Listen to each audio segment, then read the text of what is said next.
যে আমার কলার ধরে মারতে থাকে। এমন অবস্থায় আমি সঙ্গে সঙ্গে গিয়ে হাত জোর করে বলেছি ঝামেলা করো না।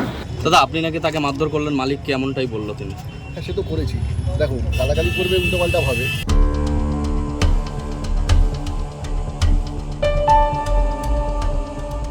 ভারতের লোকসভা নির্বাচনে অংশ নিয়েছিলেন একদল অভিনয় শিল্পী। তাদের মধ্যে জিতেছেনও অনেকে।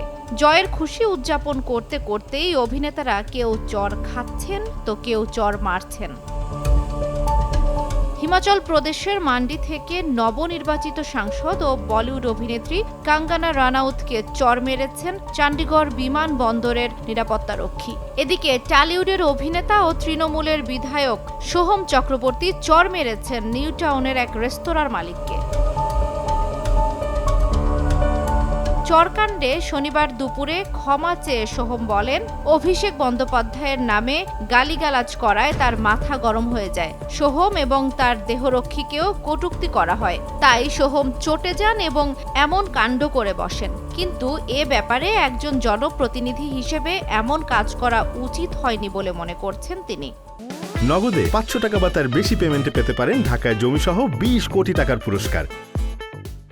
দাদা, আপনি নাকি তাকে মারধর করলেন, মালিককে এমনটাই বললো তিনি। হ্যাঁ, সে তো করেছি। দেখো, গালাগালি করবে, উল্টোপাল্টা ভাবে, ঠিক আছে, এবং সর্বোপরি অভিষেক বন্দ্যোপাধ্যায়কে নিয়ে গালাগালি করবে, হ্যাঁ, সেটা তো মানা যায় না। যাই হোক, মোটামুটি করেছি। 4টে চর মেরেছি, দোয়াটা ধাক্কা মেরেছি। টিভি পর্দায় ক্যারেক্টার অনুযায়ী হয়, কিন্তু এক সময় সেটা যাই হোক, টিভি পর্দাটা অন্য একটা সত্তা, কিন্তু আলটিমেটলি তো এন্ড অফ দ্য ডে মানুষই।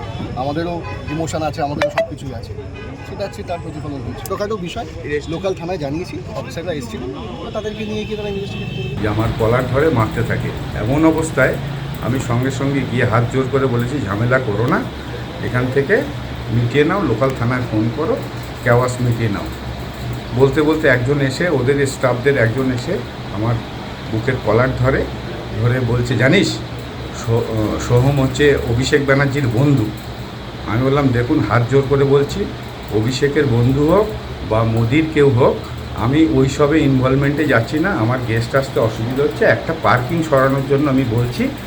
তো ওদের স্টাফরা বলছে আমরা পুলিশ, একটা কিছু করব না। সোহম জানান, যে ফুটেজ প্রকাশ্যে এনেছেন ওই রেস্তোরাঁ কর্তৃপক্ষ, তাতে দেখা যাচ্ছে সোহমের মারমুখী চেহারা, কিন্তু আসল ঘটনার সূত্রপাত হয়েছে আধ ঘন্টা বা 45 মিনিট আগে।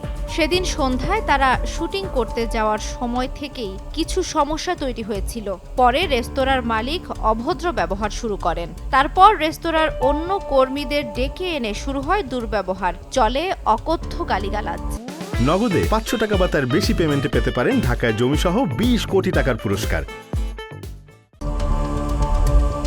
এই প্রসঙ্গে সোহম বলেন, সব ঘটনার ফুটেজ প্রকাশ্যে আসছে না, তবে এটা ঠিক একজন জনপ্রতিনিধি হিসেবে এভাবে মেজাজ হারানো উচিত হয়নি তার। বিষয়টি প্রশাসনের হাতে ছেড়ে দেওয়াই উচিত ছিল।